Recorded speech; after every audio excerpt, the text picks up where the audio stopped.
toutes et à tous, c'est Ahmed, j'espère que vous allez bien, j'espère que vous avez apprécié la vidéo d'hier. Nouveau pump, point d'interrogation. On va en parler dans cette vidéo, on parlera Apple, Amazon très rapidement, on parlera récession, on l'a partagé sur Twitter, on en a beaucoup discuté dans le Discord des rois du marché, le lien dans la description. On parlera Fed et on fera juste un tout petit retour en arrière par rapport à cette faculté incroyable du marché à pouvoir anticiper et pricer les mouvements et les prédictions à venir. On commence maintenant. Avant de commencer, je vous invite toujours à rejoindre le Discord des rois du marché, lien dans la description. À l'intérieur, une documentation qui s'appelle la stratégie des 4 rois. N'hésitez pas à la télécharger, vous en imprégnez, vous en inspirez pour vous aussi trouver votre propre style d'investissement, que ce soit sur le court, moyen, long terme. C'est un Google Doc, 18 pages. Elle est faite pour vous. On parle des Bitcoin. Donc toujours pareil, bête et discipliné. Nous sommes dans une petite trend haussier. Donc les hauts toujours plus hauts et les creux toujours plus hauts que les précédents. On vient de faire ce matin même un nouveau plus haut. Chasse à la liquidité, gros point d'interrogation, est-ce qu'on va revenir en bas du range? En tout cas, il semblerait que la majorité soit du mauvais côté du trade. Alors évidemment, il y a beaucoup de choses qui s'empilent, beaucoup de news qui s'empilent. Donc récession, le consensus avait éventuellement estimé une croissance au niveau du PIB annualisé américain à plus 0,5, on l'a partagé sur Twitter. Résultat, moins 0,9, que fait le marché? Un tout petit peu de volatilité. C'était vraiment extrêmement furtif. On va quasiment chercher une toute petite poche de liquidité par rapport à cette toute petite consolidation. Extraction haussière. S&P 500, extraction haussière également. On vient chercher vraiment une minuscule poche de liquidité, mais c'était vraiment 3 fois rien. Et derrière, extraction haussière. C'était voilà, juste ici, extraction haussière. Donc pourquoi? C'est ça la vraie question. Pourquoi en réalité on a des mauvais chiffres de l'inflation, des mauvais chiffres du PIB, on a des mauvais chiffres de l'inflation, on a des mauvais chiffres partout et ça pump? C'est une excellente question, on va essayer d'en parler ensemble. On va juste revenir sur Apple, les résultats sont supérieurs aux attentes. Donc toujours soutenus par rapport à la d'iPhone. Les gens ont une inflation de 10% dans leurs pays respectifs, mais c'est pas grave, on achète encore des iPhones. Et ça, faut le prendre tel qu'il est, ce sont des faits. Ce ne sont pas des prédictions, c'est pas boule de cristal, ce sont des faits.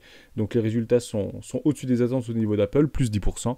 Et Amazon, pareil, supérieur aux attentes malgré une perte enregistrée, me semble-t-il. Je crois qu'ils ont dû perdre 2 milliards de dollars ou un truc comme ça. Donc c'était, entre guillemets, déjà pricé par le marché, mais les chiffres sont supérieurs aux attentes. Accompagnés, on l'avait dit, par rapport à l'augmentation du prix, notamment de Prime Video, 43%. C'est clairement ce qui a été relayé dans les médias traditionnels et les médias spécialisés. Rebond, plus 3-4% pour Amazon. Tant mieux, j'ai envie de dire, tant mieux. On parle Bitcoin très rapidement. C'est toujours intéressant. Est-ce qu'on a des indicateurs techniques qui pourraient nous dire potentiellement qu'on arrive sur un top et qu'on va potentiellement aller chercher un peu plus bas ou revenir sur le bas du range? Pour le moment, moi, je ne vois strictement rien. Je ne vois strictement rien au BV croissant. Il y a des volumes acheteurs, des volumes qui sont d'ailleurs croissants. On n'a pas de divergence, ni sur notre RSI en 14 périodes, ni sur notre RSI en 21 périodes. Mais pourquoi pas continuer cette toute petite hausse, extraction haussière, moi ça ne me dérange pas du tout, voire une accélération haussière. Pour cette journée du vendredi, c'est pas complètement délirant, on peut faire un petit tour sur Coinalyse, on a toujours des vendeurs à découvert qui sont supérieurs aux acheteurs, donc on a encore même, et je l'avais pas vu celle-ci en 1 heure, je suis sur des petites time frames, on a une diminution au niveau de notre funding, donc ça devient de plus en plus cher, ou en tout cas de moins en moins cher pour les longues d'acheter ce marché. CVD spot toujours en hausse, latéralisation au niveau du CVD sur des contrats futurs. Mais non, pour moi c'est RAS en réalité, c'est haussier. Donc il faut plutôt jouer sur ce que l'on voit et non pas sur ce que l'on croit. Et puis c'est haussier, donc il ne faut pas être à contre-mouvement, ce serait dommage en réalité. Alors protéger son capital investissement sur des cassures ou sur des poches de liquidité, on l'a bien vu là, c'est très vite entre guillemets vendu. C'est pas une mauvaise idée, il n'y a pas de souci par rapport à ça. Mais quels que soient les indicateurs techniques qu'on utilise, quels que soient les outils statistiques qu'on utilise, en fait le graphique ne ment pas. Quelque chose de très important tout de même. Quand on ne sait pas où ça va, et on l'a partagé hier sur le Discord, on avait discuté, me semble-t-il, avec Tex-Mex et avec Chris notamment. Prenez du recul et mettez-vous en weekly. Et vous allez voir peut-être d'autres choses. On peut complètement sortir entre guillemets, et essayer d'enlever nos œillères, et on se dit, ok, on se retrouve dans quelle situation? En fait, c'est très simple. On va tirer notre Fibo par rapport à une précédente structure. Voilà, juste ici. Tac, on va le mettre exactement là. J'essaie de le faire propre, comme ça vous allez bien le voir. Derrière, je prends mon premier arrêt. Et on part du constat que tant qu'on ne vient pas casser et clôturer en weekly au-dessus du premier arrêt, en réalité, le plus probable, qu'est-ce que c'est de faire un nouveau plus bas. D'accord? Donc là, on est en train de le break, ce premier arrêt. Donc si on vient à breaker ce premier arrêt, on vient faire des petites poches, des petites chasses à la liquidité, et c'est haussier. Et le plus probable, si on vient à le breaker, c'est d'aller faire un tour dans une zone de rechargement de vente logique, aux alentours des 27 000 $, 28 000 $. C'est ce qu'on dit depuis le début de la semaine. Donc, vous avez un premier signal ou un nouveau signal haussier si on vient breaker notre premier arrêt. Mais si on vient clôturer dimanche soir en dessous des 23 200 $, on pourra dire, mince, le premier arrêt a tenu. Et dès lors, on pourrait éventuellement avoir, entre guillemets, une nouvelle respiration de marché à la baisse pour dire, ok, on vient sortir des acheteurs agressifs et puis on repousse, entre guillemets, ce prix potentiellement vers le haut. Pourquoi ? Parce que les structures sont données. Alors vous allez me dire, Hermès, c'est bien gentil, il avait dit exactement la même chose là-bas. Oui, j'avais dit exactement la même chose là-bas. Et c'est pour ça que c'est pas une mauvaise idée, malgré qu'il y ait des magnifiques structures en weekly avec un break du premier arrêt, parce que jusqu'à preuve du contraire, à ce moment-là très précis, on avait déjà breaké le premier arrêt. Je vous le montre juste là. On avait bien clôturé au-dessus du premier arrêt, donc c'était à peu de choses, mais c'était fait, donc le signal avait été donné. Derrière, bougie de ravalement, ça c'est pas bullish. Alors est-ce qu'on peut s'attendre à ça ici ? En fait, on ne peut pas s'attendre à ça. On ne le sait pas. Il faudrait potentiellement des news qui accompagnent un mouvement, il faudrait un catalyseur. Pour l'instant, on ne l'a pas. Pour l'instant, on est en train de vivre un rebond aussi, une respiration de marché. Attendant qu'elle se finisse, cette respiration de marché. Où sont les objectifs ? Toujours pareil. Le plus probable, qu'est-ce que c'est ? C'est premier arrêt par rapport au précédent mouvement, donc ici aux alentours des 29 300 $, et le premier arrêt de tout le mouvement précédent, 37 400 $, et on revient inlassablement sur la target de Goldman Sachs. En réalité, c'est ça qui est probable. Maintenant qu'on a structuré un bottom de marché, parce qu'on le dit, il faut le redire, on a un W weekly, les W sont des structures, sont des double bottom, sont des structures de retournement tendanciel haussier. Donc, le premier objectif d'un W weekly par rapport au précédent mouvement, c'est le premier arrêt de tout le mouvement précédent. C'est ça qu'on va essayer d'encadrer. Alors, on est baissier psychologiquement, je peux l'entendre, parce qu'il n'y a pas des bonnes nouvelles, inflation galopante, récession aux États-Unis, mais ce ne sont pas des catalyseurs, entre guillemets, directionnels. Ce sont des catalyseurs émotionnels. Et je le dis et je le redis, si vous le jouez, c'est extrêmement difficile. C'est extrêmement difficile. Et le marché fait souvent le contraire de ce que la majorité pense. Ça, c'était super important. Bon, on va parler de cette récession, parce qu'on l'a, cette récession. Donc, c'est 2 trimestres consécutifs. Ça, c'est la définition qu'on s'accorde à lire. Alors, il y a des débats extrêmement houleux. Vous savez, quand on est... les médias traitent l'urgence. Donc, quand il y a une situation attendue ou pas attendue, en réalité, on invite tous les savants de la planète sur les plateaux TV et on débat pour parler pour rien dire. Donc, aujourd'hui, alors, beaucoup disent des nouvelles définitions de la récession. Biden, potentiellement, nous l'avait annoncé, c'était je crois juste ici, je vous l'avais présenté, ça fait 4 fois que je vous présente cette news pour Joe Biden, les États-Unis ne connaîtront pas une récession, il l'avait dit ici, je pense que nous ne connaîtrons pas de récession, a déclaré le président des États-Unis Joe Biden, ce lundi 25 juillet, selon les derniers chiffres, son pays ne connaîtra pas de récession, même si les chiffres de la croissance qui seront publiés dans la semaine pourraient montrer que l'économie s'est contractée pour un deuxième trimestre consécutif. Ok, donc on est en récession, mais on n'est pas en récession même s'il y a 2 trimestres consécutifs, parce qu'en réalité cette définition, c'est pas la bonne. Bon si, pour le coup on s'accorde à dire que c'est la bonne. Néanmoins il y a 2 choses qui sont importantes. La première chose, c'est malgré que ce soit en dessous du consensus, on a quand même un déclin. En somme, on était à moins 1,6% de croissance, et là on passe à moins 0,9% de croissance. Dès lors, dans la mécanique, on peut partir du constat qu'au 3e trimestre, qui sont parfois de très bons trimestres, et on pourrait avoir 1,2, 1,6 ou 2,4. Et c'est ce que Joe Biden dit. On espère une croissance rapide, puis une croissance stable. C'est ça la direction, entre guillemets, et la politique de Joe Biden.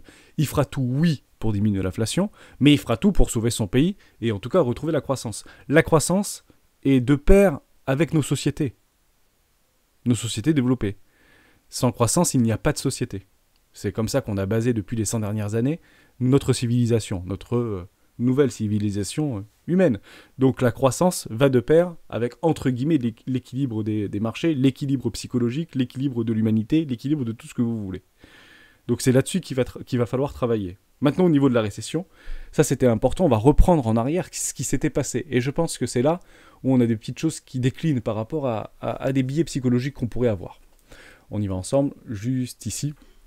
Perspective de croissance du PIB réel, donc il y avait Canada et les États-Unis, je vous ai retrouvé ça. Et c'était en 2008. Les prévisions en 2008, c'était 4e trimestre, moins 5%, et 2009, donc premier trimestre 2009, moins 3% avec une forme entre guillemets de rebond. Il faut vraiment regarder ça parce que troisième trimestre 2008, quatrième trimestre 2008 et premier trimestre 2009, ce sont des perspectives. Hein. C'était pas du tout validé, on était en pleine crise des subprimes. Il y avait déjà des panneaux aux États-Unis, on en avait déjà parlé dans une vidéo il y a quelques temps. Et on va y revenir par rapport à ce qui s'était passé exactement sur le T3, T4 et T1 2009 au niveau du S&P 500. Allons-y, Nasdaq c'est très similaire, hein. Ne nous y trompons pas, donc on y va ensemble. Et ça va répondre en fait à cette interrogation de départ. Ok, T1, T3, voilà, avril, mai, septembre. Ok, ici, on est au résultat du T3 2008, ok, septembre. On est sur un premier arrêt historique. Les perspectives de croissance ne sont pas bonnes. Potentiellement, ce serait du moins 5%. Et le marché le price de façon extrêmement forte, jusqu'à décembre, jusqu'à janvier. On a un rebond, on est dans la mort actuellement. Et il y a une deuxième en fait slave qui va tomber pour dire on est réellement en récession. Et c'est ici jusqu'en mars, donc T1 2009, qu'on touche le point bas. On retrouve sur les moins 50% par rapport à tout le précédent mouvement. On ne va pas le refaire. Mais vous avez bien vu en réalité qu'on a bien fait en fait cette décroissance de pair avec les résultats, malgré que ce soit des prévisions. On était bien en train de presser la news à la baisse de façon extrêmement forte. Alors que ce soit dans le déni, que ce soit dans ce que vous voulez, il n'y a pas de problème. Donc un point, récession validée, ou là c'était une prévision, mais ok on pousse. Il y a même entre guillemets une recroissance ou une décroissance par rapport à la baisse du PIB, donc il y avait un rebond entre guillemets par rapport à la croissance, même si c'était encore dans le négatif, ce sont toujours des perspectives de croissance annualisées, et puis derrière on touche le point bas, TA. Mais en réalité on était en récession, on était au point bas, c'était la fin du monde, c'était tout ce que vous voulez, et là il y a un truc qui s'est passé, c'est que les banques centrales ont fait ce qu'ils n'ont jamais fait auparavant, et bien ils ont sorti la planche à billets pour soutenir les banques, pour sauver les États, etc. Donc ils sont sortis de leurs prérogatives. Et ici le bottom de marché avait été donné, et c'est exactement au moment où on dit « Ok, c'est la récession ». Alors beaucoup vont dire « On était déjà en récession, c'était prévu d'avance, il n'y avait pas besoin d'attendre les chiffres, etc. » Maintenant, si on prend cette même perspective, mais par rapport à une réalité, on voit ici, de façon extrêmement simple, qu'on était en fait à 0, voire moins 0,3%, et au plus gros de la pique, en réalité, on était à moins 2,7, moins 2,5 annualisé. C'était ça en réalité, le plus gros pic. Mais on l'avait déjà pricé. Donc quand on a vu qu'on était à moins 2,5 sur toute l'année 2009, bah en réalité c'était déjà pricé parce que si vous vous retrouvez sur le S&P 500 à la fin de l'année 2009, eh ben c'est assez impressionnant. On avait fait déjà un rebond extrêmement important. Et les banques commençaient à baisser les taux, et les banques ont commencé à injecter de la masse monétaire et du quantitative easing un peu partout dans le monde pour éventuellement soulager les esprits et relancer l'économie. Mais ça avait déjà entre guillemets été pricé. Mais on est vraiment sur des pics. Dès lors, on peut se poser la question. Si on a nos 2 trimestres consécutifs, mais qu'on sait au fond qu'on est déjà, entre guillemets, dans un rebond, à ce moment-là, bah, retournons sur ce qu'on est en train de voir actuellement. Et on a peut-être déjà vécu, entre guillemets, on a déjà parfaitement pricé notre récession. Ici, le 13 juin. Parce qu'on a c'est en septembre, enfin c'est en août qu'on a, pardon, les chiffres. Donc peut-être qu'on a déjà pricé notre récession, et que maintenant, ce ne sera plus qu'un rebond haussier. Sauf si, complications, sauf si augmentation au niveau du nombre de demandeurs d'emploi, c'est plutôt résilient aux États-Unis, sauf si croissance bien plus basse que prévu, ça veut dire qu'on passe de moins 0,9 à moins 2,3 au troisième trimestre, dans une croissance annualisée, donc là on serait vraiment en récession. À ce moment-là, que fera le marché ? C'est très simple, il fera ça.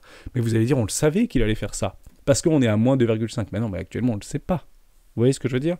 La Fed a dit quoi ? La Fed a dit... On se donne le droit de naviguer à vue. C'est aussi ça le catalyseur de rebond. Il n'y a plus, entre guillemets, d'augmentation de façon systématique et arithmétique par rapport à l'augmentation des taux. Donc on a augmenté de 0,75 points, le consensus s'accorde pour le prochain au mois de septembre à 0,50 points, et peut-être qu'il n'y en aura pas. Peut-être qu'il y aura plus. On ne sait pas. Quel est le catalyseur aujourd'hui ? Les chiffres de l'inflation, les chiffres du fret, le chiffre des matières premières, etc. Parce qu'à partir de maintenant, la Fed navigue à vue. Ça veut dire que ça peut être négatif comme extrêmement positif. Maintenant qu'on est en récession, pensez-vous que Joe Biden et tous nos politiques vont laisser faire ? Non, je ne pense pas. Et c'est peut-être ça, entre guillemets, ce que le marché essaye aujourd'hui de pricer. C'est très compliqué, je ne dis pas le contraire, on ne connaît pas la direction, mais c'est clairement ce qu'il va essayer de pricer. Donc les moindres catalyseurs de news pour dire ok, on n'augmente pas les taux, on reste à zéro parce qu'en fait on est actuellement sur un taux neutre, notamment aux États-Unis, pas en Europe, mais aux États-Unis on est revenu sur un taux neutre. Ensemble, on ne soutient plus l'économie avec les taux directeurs à 10 ans notamment actuels. On price la récession et ça a été très bien pricé pour le coup parce que si on part d'un point de vue arithmétique, on est en récession aujourd'hui, et on avait bien vu qu'il y avait un croisement des taux au mois de juin, donc c'était plus rapide. Qui dit plus rapide, peut-être une sortie aussi plus rapide, mais on a des taux à 10 ans qui sont inférieurs aux taux à 5 ans et inférieurs aux taux à 3 ans. C'est ça la réalité. Et là, il y a une bonne diminution, une bonne effondrement des taux. On voulait les avoir aux alentours des 3%. Finalement, on est bien en dessous des 3%. Soyons vigilants par rapport à ça. Alors, est-ce que le pire est devant nous? Est-ce que le pire est derrière nous? C'est politique. C'est que politique en réalité. Donc, il faut naviguer à vue. La Fed naviguera à vue par rapport à est-ce qu'on va faire du quantitative easing pour soutenir? Est-ce qu'il y aura une baisse de l'inflation? Si baisse de l'inflation, alors on peut reprendre la planche à billets. Et tout ça catalysera potentiellement des tendances. La direction, elle est baissière sur le S&P 500. La direction, elle est baissière sur le Bitcoin. La direction, elle est baissière sur les actions. On peut avoir des bonnes nouvelles qui permettent en fait d'avoir des respirations de marché. Mais ne nous y trompons pas, et ça c'est super important, nous naviguons dans un environnement tendanciel baissier de fond. Donc oui, on peut prendre les rebonds. Oui, on peut potentiellement les jouer. Oui, on peut éventuellement sortir presque à break-even ou se soulager les portefeuilles qui sont surexposés pour ceux qui ne sont pas encore rects, entre guillemets, ceux qui ne sont pas sortis de ce marché. Mais on ne peut attendre que ça aujourd'hui. Et on arrive d'ailleurs sur un point clé au niveau du S&P 500, ce fameux premier arrêt. Ok? Donc est-ce que ça va repartir? Mais on ne le sait pas. Donc shorter ici le S&P 500, c'est pas délirant. Parce que ça, c'est pas le narratif. Le narratif, c'est plus une forme de stagflation pour dire qu'est-ce qu'on fait, on va chercher. C'est ça plutôt qui nous attend et c'est ça qu'on est en train potentiellement d'entrevoir. Une croissance molle, une inflation constante malgré une décroissance mais relativement haute, une baisse du pouvoir d'achat qui va impacter les économies, qui va impacter les ventes. Donc c'est pas parce qu'on a un bon trimestre Apple, Amazon, Tesla qui a vendu ses bitcoins, etc. Donc ils sont des chiffres plutôt intéressants, mais on parle là de chiffres et non pas forcément de réalité de produits et jusqu'où on pourrait augmenter les prix. Enfin, vous comprenez un petit peu ces idées un peu vaccinales pour pouvoir booster les comptes de résultats. Ce n'est pas périn et on ne rentre pas dans une économie pérenne aujourd'hui puisque beaucoup trop d'incertitudes. Et la Fed le dit aussi. Donc ne nous attendons pas à des relents haussiers et ça y est, c'est fini. Parce que beaucoup s'accordent encore. Et pour le coup, je partage votre idée. C'est qu'au fond de nous, peut-être qu'on n'a pas vécu ce coup de grâce, quoi. On n'a pas vécu ok, en fait, tout était prédit d'avance. On savait que ça allait être la récession. On savait que ça allait être compliqué. On savait que le chômage allait exploser. Mais aujourd'hui, on ne le voit pas. Et ce qu'on ne voit pas, malheureusement, on ne peut pas le jouer. Voilà. Malgré qu'on ait des bottoms de marché potentiels et qu'on est en train de travailler un premier arrêt. Donc le premier arrêt, le plus probable, qu'est-ce que c'est? C'est de faire malheureusement un nouveau plus bas. Donc soyons très vigilants par rapport à ça. Mais évidemment que c'est pas dans des formes de capitulation extrêmes, que ce soit S&P 500, actions ou potentiellement Bitcoin, qu'il faut sortir en réalité. Des respirations, on en aura. Alors vous allez me dire, oui, mais j'aurais pu sortir ici. Oui, mais c'était pas pareil. Ici, on n'était pas en récession. Ici, nous le sommes. Étonnant. Vous voyez ce que je veux dire? Donc toujours extrêmement compliqué. Donc essayons de jouer ce qu'on le voit et non pas ce que l'on croit. Et derrière, ça pourrait bien se passer. Ça pourrait bien et ça devrait potentiellement bien se passer. Mais on n'est absolument pas sorti d'affaire. Vous le comprenez bien. Je voulais vraiment vous remettre en perspective. C'est clairement des choses nouvelles qui catalyseront soit une hausse puissante, soit une baisse radicale. En 2008, ça a été l'ingérence des banques centrales. Elles ont outrepassé leurs fonctions et leurs droits, et elles ont injecté des sommes importantes, malgré que ça fasse rigoler au niveau des sommes de l'époque, mais ce sont des sommes importantes qui a fortement catalysé les marchés financiers. Quelque chose de nouveau, quelque chose de positif, quelque chose d'illimité. Bête et discipliné. Aujourd'hui, on sait qu'on a ces outils-là. On sait qu'on nous les a potentiellement retirés. Alors, c'est pas retiré de quelques milliards à zéro. C'est retiré avec le tapering, avec moins d'assouplissement monétaire, moins de tout ce que vous voulez. Mais on commence à l'entrevoir. Vous voyez en France, par exemple, les Français, par rapport à l'inflation, se font shooter à coups de chèque, ticket restaurant, ticket essence, ticket énergie, ticket tout ce que vous voulez. C'est le pays la France, c'est le nouveau pays des tickets. Voilà, on a décidé qu'on allait remplacer les billets par des tickets. Intéressant. Et aux États-Unis, évidemment qu'ils ont aussi leur mécanisme pour pouvoir soutenir les personnes les plus défavorisées pour pouvoir continuer à consommer, pour pouvoir continuer à survivre, à vivre, et dans la dignité, bien évidemment. Donc il y aura des mécanismes qui seront mis en place. Ce qu'on sait par rapport au marché financier, c'est clairement de l'impression monétaire. La question, c'est est-ce qu'on va la reprendre, est-ce qu'on va pas la reprendre? Je fais partie de ceux qui pensons qu'on va continuer à le faire. On va continuer à le faire. Et on va reprendre la planche à billets de façon extrêmement importante. Je pense que ce qu'on a vu jusqu'à maintenant, je pense qu'on va le démultiplier demain. Mais c'est une vision, c'est un billet psychologique, je vous témoigne ma vision, parce qu'on est tellement embourbé dans quelque chose qu'on ne veut pas voir se passer, qu'on continuera plus vite et plus fort à soutenir les économies. Et ça, c'est notre lumière, entre guillemets, c'est... Alors oui, c'est reculer pour mieux sauter, je ne dis pas du tout le contraire. Mais personne ne veut vivre aujourd'hui ce qu'on pourrait vivre dans 4 ans ou dans 5 ans. En tout cas, ce n'est pas du tout la direction et le discours de nos politiques, quel que soit le pays dans lequel il est actuellement. Voilà, j'ai fait à peu près le tour. Juste revenir par rapport à Wings. Donc bravo à toutes celles et ceux qui ont pris leur 110%. On en avait parlé dans la vidéo. C'était juste ici, vous avez encore 5 cryptos explosifs que personne ne regarde. Donc pour le coup, si vous faites partie de la communauté héros et que vous regardez cette vidéo, vous les avez vus, donc très heureux. Je remets un petit peu le truc et je fais un petit disclaimer quand même. Vous avez ici, hop, pardon, je vais pas le faire aussi loin. Vous avez en fait un même phénomène, on est en train de latéraliser, réaccumulation. Et ça, pour moi, c'est typique de la réaccumulation de Whales. En réalité, on pousse le prix tout doucement, mais sûrement, pour qu'on rajoute au short, et d'un coup, ça part. Et on le voit très très bien en réalité sur nos indicateurs techniques. On pourrait reprendre la vidéo, on le voit très bien par rapport à notre MACD, il y avait des structures en W weekly sur le MACD, donc je vous avais cherché ça dans le portefeuille que j'ai déjà en réalité, donc je ne suis pas allé les chercher par rapport aux milliers de petites actions que j'ai ou les petites cryptos que j'ai. Bon, coup de chance, hein. C'est hasard pur, ça aurait pu ne rien faire du tout, le machin il prend combien? 500% je crois, un truc comme ça, donc...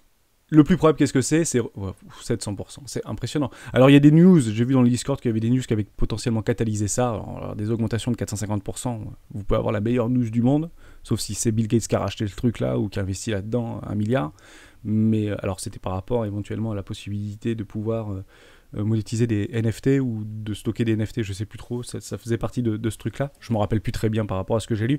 Donc statistiquement et graphiquement, on avait quand même des prémices par rapport à notre MACD, par rapport à la dynamique interne, par rapport à ce qu'on voyait, et c'était très caractéristique, et c'est l'expérience plutôt qui parlait, mais ça c'est imprévisible. Alors ne jouez surtout pas ça. Bravo à toutes celles et ceux qui y sont. Moi j'avais pris un investissement 1 et vous voyez, j'étais très haut, mais par rapport à un magnifique W weekly. Vous savez, Hermès est bête et discipliné. Ici, investissement 2, parce qu'il y avait encore des structures en W weekly. Et puis je me dis, s'il y a un magnifique W weekly, je remets un investissement 3, mais j'attendrai vraiment la direction de Bitcoin. Bon, Bitcoin est toujours en train, entre guillemets, de nous montrer des choses très, très intéressantes, mais je n'ai pas mis d'investissement 3. Ici, c'était 15 $ au niveau de mon prix d'entrée moyen. Donc j'étais largement en dessous, 15 $ prix moyen, c'est tombé à 3,15 $. Est-ce que j'ai racheté dans la perte? Non. Je suis ma stratégie des 4 rois. Le truc qui part, exit 50, 32. Vous faites 15, 110%, 32 $. Donc je l'ai pris juste en dessous à 31,95. Je fais jamais les prix ronds en limite. Donc j'ai pris mon 110%. J'aurais pu le prendre ici dans une zone de rechargement, de vente logique, long terme. Oui, on peut le mettre maintenant, c'est des extensions de Fibonacci. En tout cas, j'ai pris mon argent. Wings, je l'oublie. Et prochain niveau, to the moon. Voilà, on ira le chercher potentiellement aux alentours des 120, 130 $ à peu près, par Wings. Est-ce que c'est possible que c'est impossible? Non, c'est pas impossible. Par contre, dans cette configuration de marché, malheureusement, le plus probable, c'est plutôt de faire ce type de choses. Ok? Donc si vous n'y êtes pas, on n'y touche pas. Il y a d'autres petites cryptos, et j'ai bien compris que vous étiez nombreux à avoir pris du Wings, donc je ne sais pas si c'est parce que vous en aviez déjà, ou si parce que en fait, je vous ai poussé Wings pour vous expliquer que c'était dans des bonnes conditions de marché. Donc c'est pas mon objectif de vous pousser des calls ou de vous pousser à acheter sur cette chose. Faites vraiment vos recherches. Si ça vous plaît, allez-y. Parce que en réalité, on l'a vu avec DIA, on l'a vu avec plein d'autres petites cryptos qui ont poussé du 200 ou 300%. Je l'ai pas dans tête, mais on les voit et puis on en reprend de temps en temps. Je crois que la semaine dernière, on en prenait quasiment une par jour. C'est imprévisible. C'est du pur hasard. Je vous rappelle une phrase et on finira là-dessus. On se retrouve à 12h30 d'ailleurs pour le petit jeu Ledger. Il y a 3 clés Ledger à gagner tout à l'heure. N'investissez pas si vous n'êtes pas prêt à le garder 10 ans en réalité. Warren Buffett le disait très bien. Ne vous imaginez pas en fait à investir dans une action ou dans un actif financier si vous n'êtes pas 10 minutes, si vous n'êtes pas prêt à le garder pendant les 10 prochaines années. Donc la question à se poser, c'est est-ce que Wings, vous êtes prêt à le garder pendant les 10 prochaines années? Bah, en fait, on reprend la vidéo qu'on avait fait il y a peut-être quelques semaines en disant, bah, en réalité, 99% des cryptos qu'on voit aujourd'hui disparaîtront dans les 5 ou 10 prochaines années. Donc soyez extrêmement vigilants à ça, que ce soit Hermès, moi, que ce soit d'autres influenceurs qui vous parlent de petites crypto-actifs intéressantes, ou quand on fait le top crypto des membres, ça ne veut pas dire que ça va pump, c'est pas du tout vrai. Hein. En réalité, il y en a beaucoup qui vont mourir et qui vont disparaître. Donc soyez extrêmement vigilants à ça.